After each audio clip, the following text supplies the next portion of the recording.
오늘 우리에게 주시는 하나님 말씀은 마태복음 16장 13절에서 20절 말씀입니다. 예수께서 가이사랴 빌립보 지방에 이르러 제자들에게 물어 가라사대 사람들이 인자를 누구라 하느냐? 가로되 더러는 세례 요한, 더러는 엘리야, 어떤 이는 에레미야나 선지자 중에 하나라 하나이다. 가라사대 너희는 나를 누구라 하느냐? 시몬 베드로가 대답하여 가로되 주는 그리스도시요 살아계신 하나님의 아들이시니이다.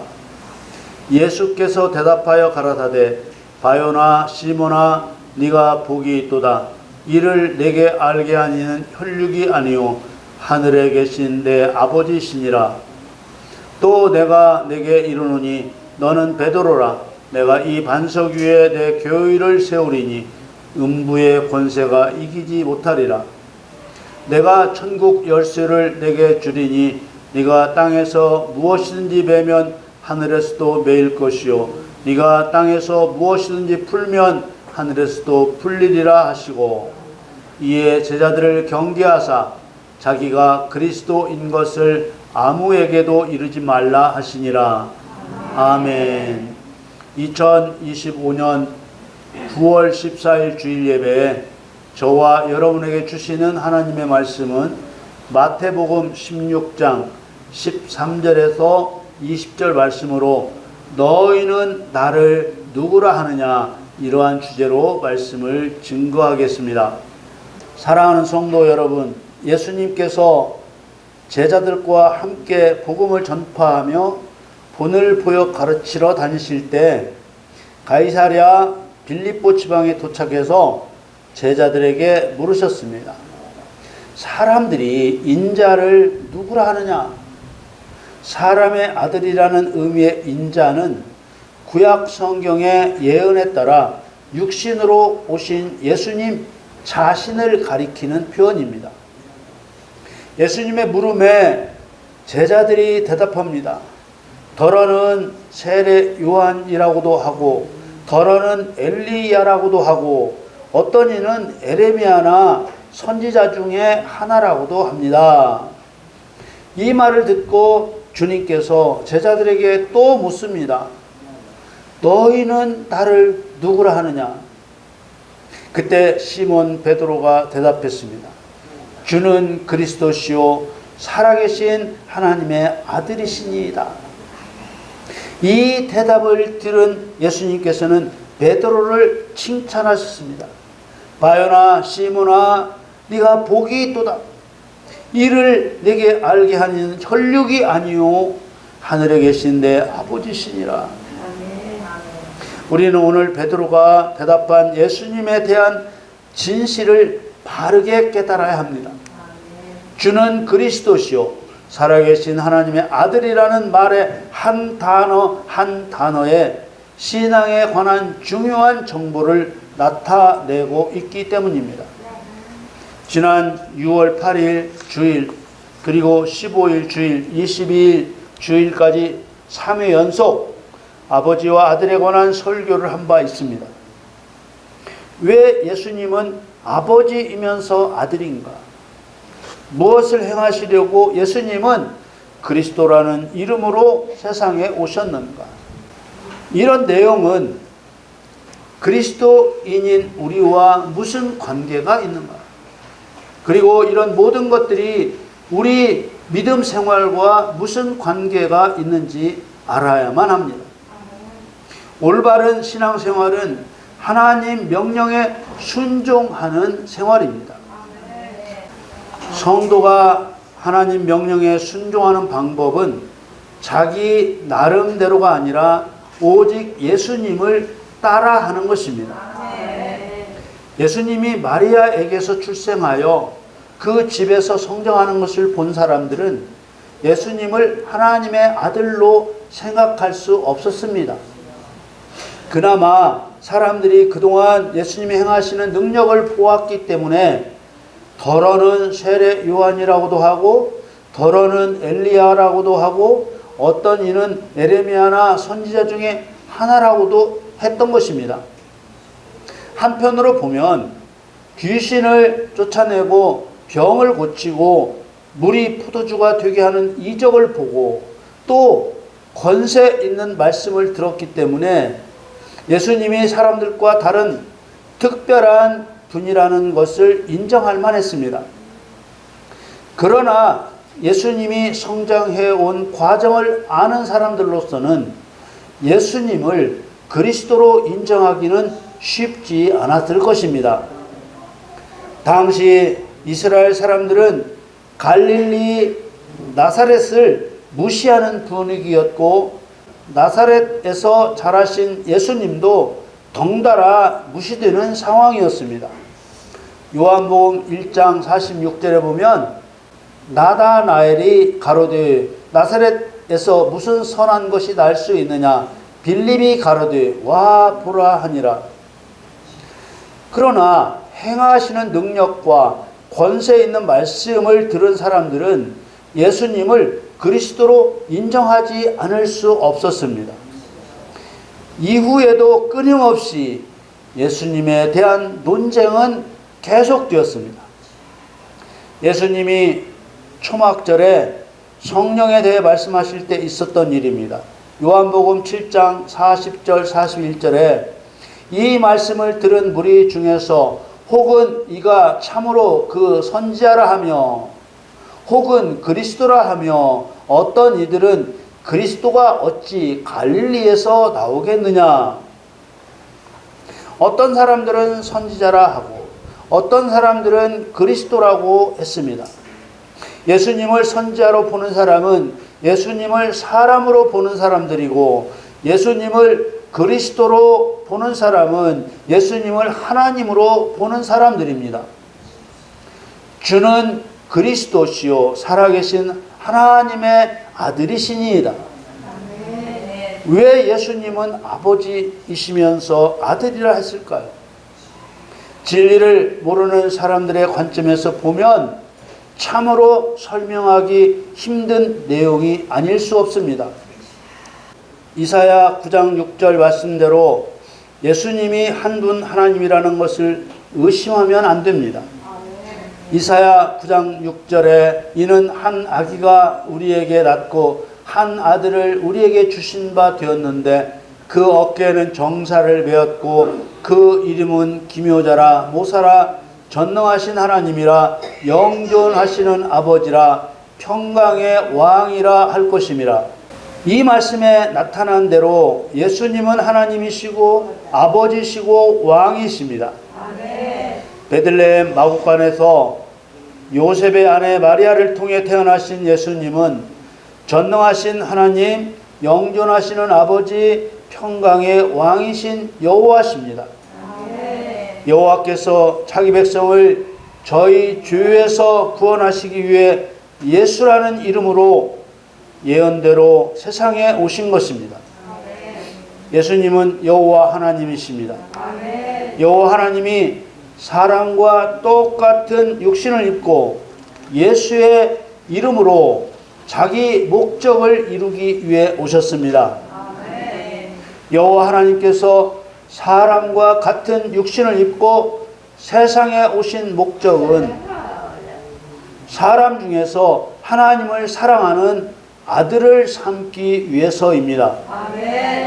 갈라디아서 4장에 여호와 하나님께서 아버지이면서 아들로 오신 이유를 설명하고 있습니다. 갈라디아서 4장 4절 5절 말씀에 때가 참에 하나님이 그 아들을 보내사 여자에게서 나게 하시고 율법 아래 나게 하신 것은 율법 아래 있는 자들을 속량하시고 우리로 아들의 명분을 얻게 하려 하심이라. 이 말씀대로 사람 중에서 아들 삼으시려고 예수님이 아들로 오셨습니다. 우리는 우리를 향하신 하나님의 목적을 분명하게 깨달아야 합니다. 그래야만 하나님 목적을 따라 올바른 신앙생활을 할 수 있습니다. 이어지는 갈라디아서 말씀을 보면 하나님 아들이 되면 유업을 이을 자가 된다는 것을 알 수 있습니다. 갈라디아서 4장 6절 7절 말씀에 너희가 아들인 고로 하나님이 그 아들의 영을 우리 마음 가운데 보내사 아바 아버지라 부르게 하셨느니라. 그러므로 내가 이후로는 종이 아니요 아들이니 아들이면 하나님으로 말미암아 유업을 이을 자니라. 그리고 마태복음 25장 34절에 보면 창세로부터 너희를 위하여 예비된 나라를 상속하라는 말씀이 있습니다. 이 말씀으로 하나님 나라를 상속할 계획이 처음부터 세워진 것을 알 수 있습니다. 예수님이 여호와 하나님 아버지시면서 아들의 이름으로 오신 것은 오직 하나님 나라를 상속할 사람을 세우기 위해서입니다. 그러면 하나님께서는 어떤 방법으로 아들을 세우시는 것일까요? 아들로 세우시는 본질적인 기준은 하나님을 사랑하는 것과 하나님 계명을 지키는 것입니다. 출애굽기 20장 6절에 나를 사랑하고 내 계명을 지키는 자에게는 천대까지 은혜를 베푸느니라. 아멘. 그래서 예수님께서 나의 계명을 가지고 지키는 자라야 나를 사랑하는 자라고 하셨습니다. 이것을 순종이라고 합니다. 그렇다면 하나님 나라를 유업으로 받을 순종은 어떤 순종을 말할까요?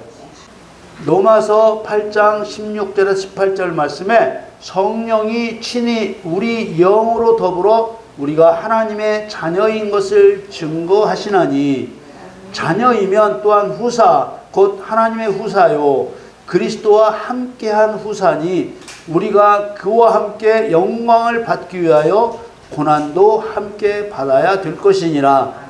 생각건대 현재의 고난은 장차 우리에게 나타날 영광과 좋게 비교할 수 없도다.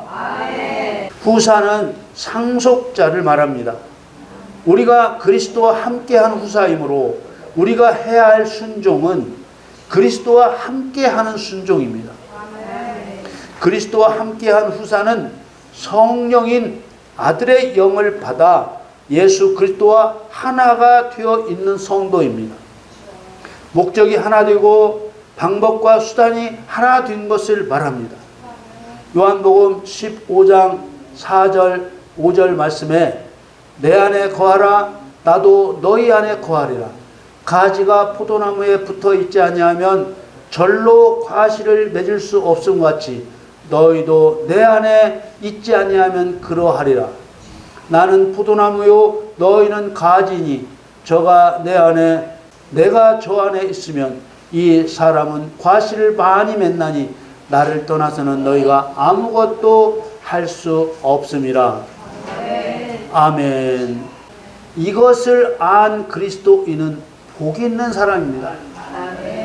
마태복음 16장 17절에 예수께서 대답하여 가라사대 바요나 시몬아 네가 복이 있도다. 이를 내게 알게 하니는 혈육이 아니요 하늘에 계신 내 아버지시니라. 예수님의 칭찬에 이어 교회를 세우신다는 약속과 교회의 일이 무엇인지 말씀하셨습니다. 마태복음 16장 18절에 또 내가 내게 이르노니 너는 베드로라. 내가 이 반석 위에 내 교회를 세우리니 음부의 권세가 이기지 못하리라. 아멘. 예수님의 교회는 예수님을 대신하여 예수님의 일을 할 사람들의 공동체를 말합니다. 그래서 예수님을 교회의 머리라고 하셨고 성도를 그 몸의 지체라고 하셨습니다. 예수님의 교회는 베드로의 대답 그대로 세 가지를 아는 기초 위에 세워집니다. 예수님이 자신의 주인임을 알며 예수님이 하시려는 일이 제사장, 선지자, 왕이 했던 그리스도의 일을 행하려 하신다는 것을 알며 사람이 예수님 본을 따라 행하여 하나님 나라를 상속할 하나님 아들이 되어야 한다는 것을 아는 사람 위에 세우십니다. 그리고 교회가 무슨 일을 하게 되는지 말씀하셨습니다. 마태복음 16장 19절 20절에 내가 천국 열쇠를 내게 주리니 네가 땅에서 무엇인지 매면 하늘에서도 매일 것이요 네가 땅에서 무엇인지 풀면 하늘에서도 풀리리라 하시고 이에 제자들을 경계하사 자기가 그리스도인 것을 아무에게도 이르지 말라 하시니라. 천국은 하나님의 나라입니다. 하나님 나라는 하나님 통치가 이루어집니다. 영원한 하나님 나라를 상속하기 위해서는 사람의 마음이 먼저 하나님 통치가 이루어지는 하나님 나라가 되어야 합니다. 예수님께서는 그 천국 열쇠를 교회에 주셨습니다. 예수님의 본을 따라 행하는 성도에게 주셨습니다. 성령의 통치를 받아 그리스도의 일을 행하는 성도에게 주신 것입니다. 천국 열쇠를 가진 성도는 매고 푸는 권세가 있습니다. 성도가 묶어야 할 것은 사람을 속이고 죽이고 멸망시키는 마귀의 일입니다. 성도가 풀어야 할 것은 세상 임금 마귀에게 억압된 사람입니다. 이사야 58장 6절 말씀에 나의 기뻐하는 금식은 흉악의 결박을 풀어주며 멍의 줄을 끌어주며 압제 당하는 자를 자유케 하며 모든 멍에를 꺾는 것이 아니겠느냐. 예수님은 자신이 그리스도이심을 아무에게도 말하지 말라고 하셨습니다. 이것은 부활의 때까지 금하신 것이요 죽었다가 살아나는 부활의 본을 따라 거듭나야 하기 때문입니다. 사랑하는 성도 여러분, 예수님은 우리의 주인이시요 행하신 그대로 우리가 따라해야 할 그리스도시며 우리가 아들의 명분을 얻어 하나님 나라를 유업으로 받게 하시려고 아들의 본을 보이신 아들로 오셨음을 믿으시기 바랍니다. 여러분 모두 마귀의 일을 묶고 억압된 사람을 풀어내시기를 예수님의 이름으로 축원합니다.